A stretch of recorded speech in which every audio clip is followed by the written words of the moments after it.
My name is Susan, and I'm a functional nutritionist counselor with Ahava FN. And today we are so excited because we have Suzanne. And I'm so excited to have a conversation with her because she's in the holistic space. She's a holistic health practitioner. Welcome. Thank you. Yeah. I'm excited to be here. Yes, I'm so thrilled. Suzanne has got a great backstory and her story as well that we're going to share on today's episode. And just a little bit on how her journey is on how she got to this place. So Suzanne, why don't you just tell me a little bit, how did you get here? A little bit of a background, why holistic practitioner? Talk to me a little bit about that. Okay, well, it's a long story, but we'll okay. shorten it up a little bit. I will just say that I had a child who was ill when he was preteen, and that kind of started the journey. And then through his illness, I think I became so depleted that I got an infection and I just couldn't get over it. And so what was the infection? What was the infection? I had a bacterial infection. Actually, Okay. my daughter went to church camp and brought back a upper respiratory infection. Okay. And we all caught it. And so I ended up having multiple rounds of antibiotics. So I'm like a proponent against antibiotics. If you can avoid them, avoid them. But I'm just going to stop you right there. Why do you say that? Well, in the quest to get me better, it just continually depleted my immune system. And so you always think, you want to go to the doctor, please give me a diagnosis, and then give me something for it so that I can get better. Yes. And that was probably for 5 years, that was my quest. Because I ended up with vertigo, which is where you spin, and I ended up with a lot of inflammation in my body, and the antibiotics just didn't seem to help. It seemed like every time I took a dose of antibiotics, they would make me feel better for a couple days and then worse. And to make things even more interesting, I've been a nurse for almost 40 years, and so, and a nursing director during that time. And so not to bash any of my doctors, they were fabulous. I knew all the best doctors in town. They would all look at me and say, definitely there's something wrong with you, but we cannot identify what it is. It's not showing up in the blood work. You definitely have issues going on in your body, but we can't figure out what it is. I finally, through just reading the internet, just searching, figured out that I had Lyme disease. And so I found a Lyme doctor who then... So I'm going to stop you right there. So explain Lyme disease. Yes. What is Lyme disease? How does one get that? And you know what? Lyme disease is probably one of the least understood, rapidly growing diseases in America. Rapidly growing. I think Interesting. that they quoted, my last reference, I think they quoted 500,000 new cases of identified Lyme disease in the United States every year. And that's those that they know about. And what about the ones that don't? Because it's also called the great mimicker. It mimics MS, it mimics lupus, it mimics autoimmune issues, arthritis. It mimics all kinds of other things. It could have an itis or could have a diagnosis with it. And so it's really difficult to So the pinpoint. doctors put you on these meds. So they put me on a bunch of medicine just to try to alleviate the symptoms, not knowing that that's what it was. Yeah. And so when I finally connected with the Lyme doctor, then I was able to start getting better. But it flipped everything I knew about Western medicine on its head, because even with the diagnosis, there is no treatment plan. There is no set in stone protocol that you would follow.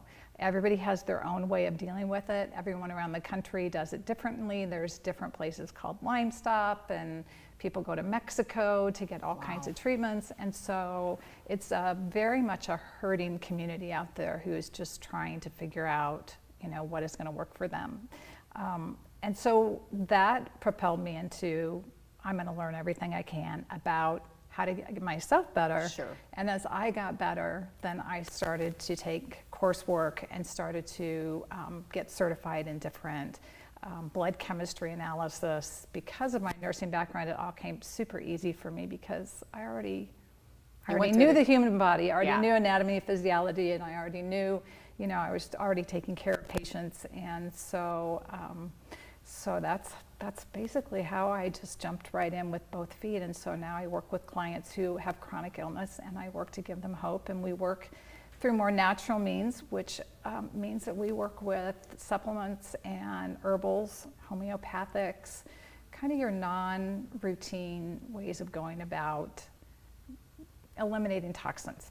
So we always use the example that, a lot of people use the example of a rain barrel that just gets overflowed. I like to use a cup because I think that, we all drink our coffee or have our cup of tea. And when we're born, we have a little bit in the bottom of our cup that comes from mom, dad, grandparents, and our DNA. Our DNA gets altered a little bit, and sometimes we get a few things that they can pass along. So we start off. Was Lyme passed so along? Lyme was not something that was passed along Okay. to me. It was something I believe that I got from a tick bite when I was 15. Oh. But they've since decided that Lyme can be passed in a lot of different ways. Mosquitoes carry Lyme, ticks carry Lyme, biting flies carry Lyme.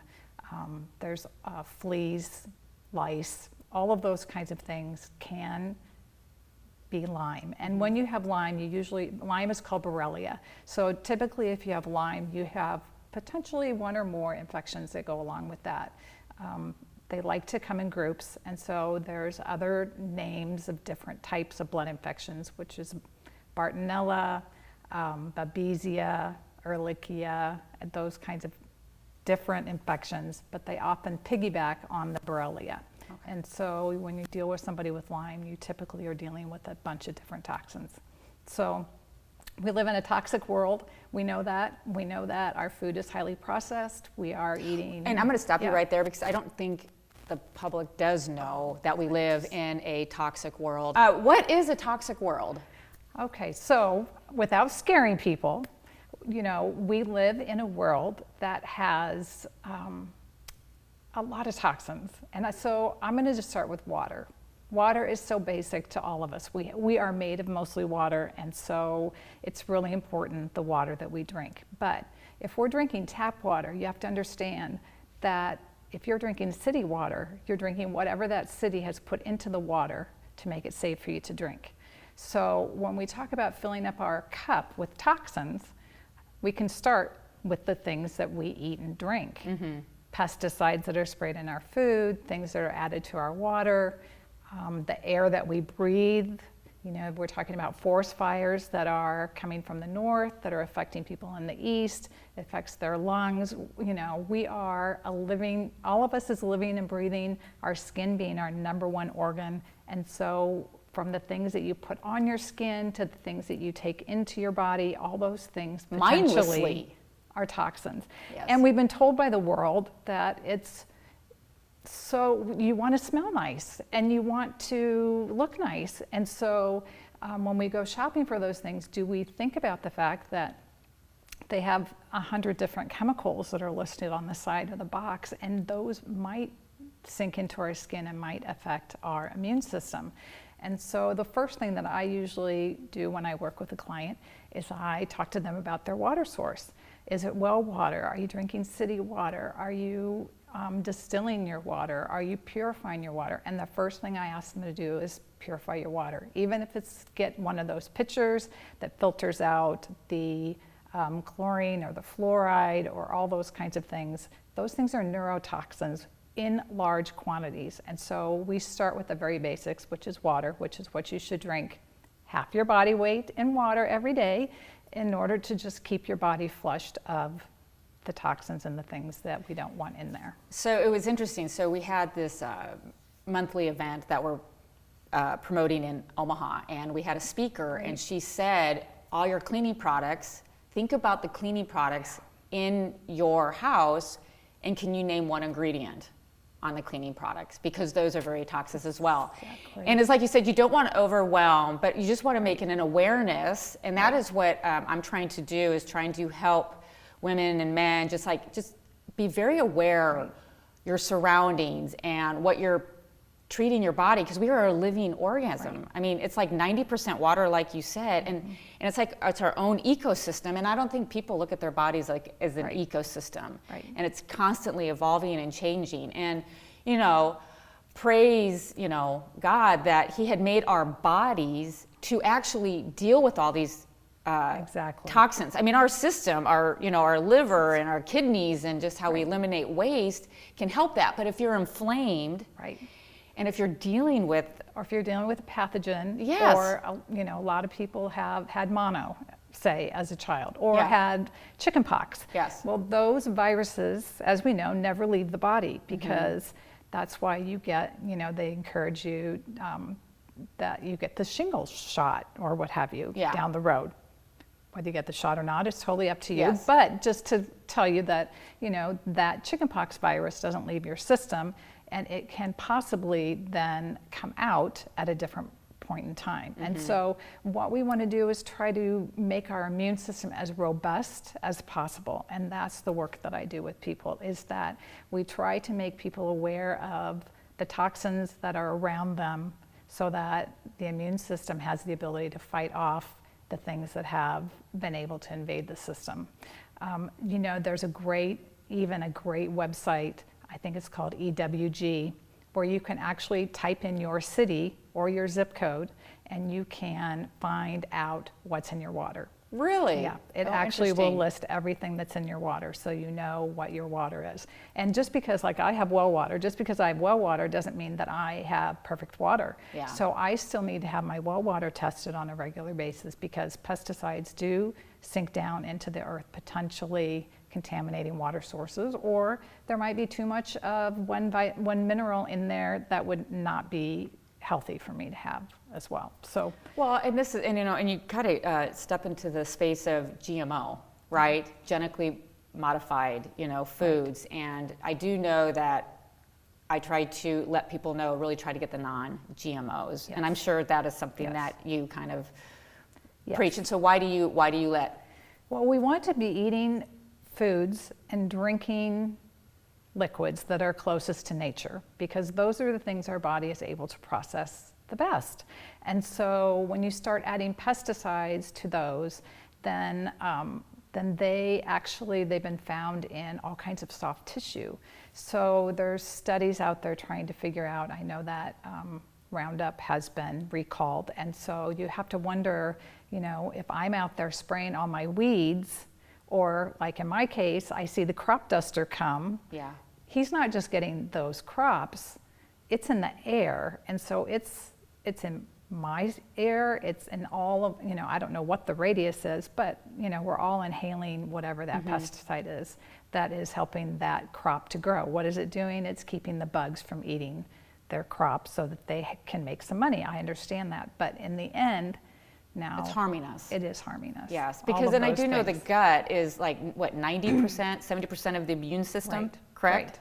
And you really need to take care of your Right. gut. And I was thinking when you had mentioned, you know, antibiotics after antibiotics earlier, that's like an atomic bomb in your gut. And I get it. I mean, are there other alternatives for antibiotics? I mean, because sometimes you have to have an Sometimes you antibiotic. have to Yes. have 'em. But so like, what are some solutions if somebody, I'm a big proponent of try everything Yeah. first, and then you take a med or take a antibiotic or whatever. So what are some suggestions that you have You with know, that?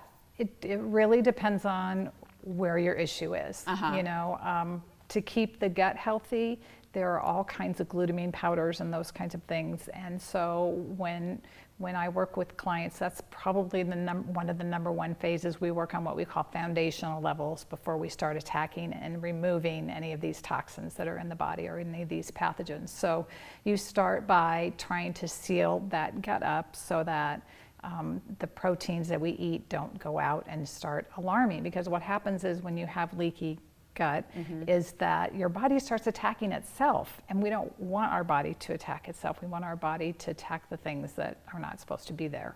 And leaky gut is basically defined is It makes your gut has little openings in it, and so so what happens is particles of your food get through that, or the breakdown of your food gets through that, the proteins, what have you, and your immune system goes, ooh, there's a foreign invader out there, and it's like Pac-Man. They want to come and they want to eat it up. But in doing that, they are destroying more of that gut tissue. And so a lot of your neurotransmitters, all of your feel-good hormones like your serotonin, the things that make you sleep well, all those things kind of reside in the gut. And so you really want to heal that first so that you can then start helping them feel a little bit better. When you feel a little bit better, then you're ready to start tackling some of the other things that may have been lingering for years. So the clients that I see typically have been sick for a really long time, and they've been pushed aside by the medical community because they can't figure out what's wrong with them. And so we do a little bit different testings, and we can find some things that are buried underneath, including toxins, including emotions.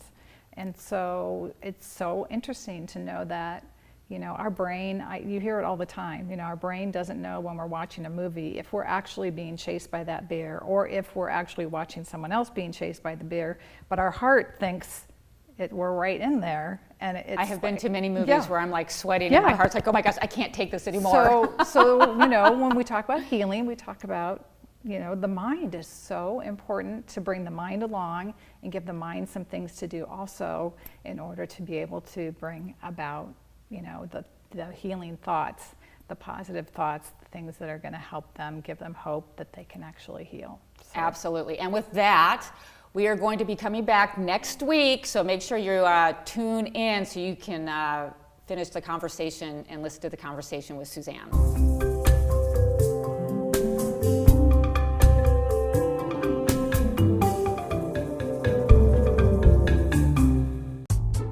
Where can you watch KPAO Community Television? The channel with all of the local shows. If you live in the Omaha area, Cox Channel 22 HD is your place. If you prefer streaming, go to kpaoTVOmaha.org. And now, if you have the Apple TV box, grab our app and watch us there. KPAO on cable, streaming live, and now on Apple TV. Did you know there's a link between diabetes and cardiovascular disease? If you have diabetes, you're more likely to have risk factors associated with cardiovascular disease, including obesity and high blood pressure. Take steps today to reduce your risk for cardiovascular disease, manage your A1C, blood pressure, and cholesterol levels, develop or maintain healthy lifestyle habits, and learn ways to manage stress. Take medicines as prescribed by your doctor. Stop smoking or using other tobacco products. Take diabetes to heart. Visit niddk.nih.gov to learn more. There's no question that exercise is good for your body, but what does revving up your heart rate do for your brain? There's a massive amount of scientific evidence that indicates that ongoing exercise directly does good things to your brain. It's like liberating fertilizer on your lawn. Mayo Clinic neurologist Dr. Eric Alskog says your brain shrinks with age. It happens to nearly everyone. If you're in your 80s, most people, maybe not all, but most people have kind of a shrunken brain. And if you look at under the microscope what's going on, they've also lost a lot of brain connections. And it's less losing brain cells than losing those connections. So what can you do to maintain brain integrity? Well, it's exercise. What kind of exercise is good for your brain? Dr. Alskog says any exercise that gets your heart pumping and makes you sweaty and tired works. Good for the body and brain. Talk to your healthcare provider before you begin your exercise program. For the Mayo Clinic News Network, I'm Vivian Williams. Prediabetes is a serious health condition where blood sugar levels are higher than normal, but not yet high enough to be diagnosed as type 2 diabetes. More than 1 in 3 U.S. adults have prediabetes, but most don't know they have it, and there are usually no symptoms. Making healthy lifestyle changes can make a difference. You can prevent or delay type 2 diabetes, and you can even manage or reverse your prediabetes. Visit niddk.nih.gov to learn more. KPAO Community Television. It has something new. Okay, let's talk. What are we making today? Because we're using peppers. All of your favorite shows For the dish, I'm Pam Weeks. are available no matter where you are. And Marjorie, it's so good to see you. KPAO on the go. Go to kpaoTVOmaha.org. All of your favorites now streaming.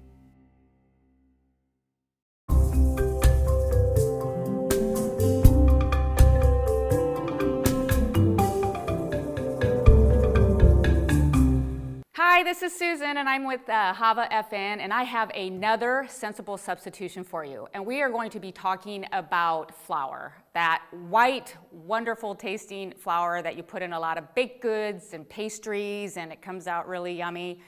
But it creates havoc in your body. Once you ingest it, it just creates inflammation, and it creates a really large spike in your blood sugar, and it's just not a good ingredient to use. So we are going to get rid of this. Get it out of your kitchen so you're not tempted to use it. But there are some other substitutions that you can use.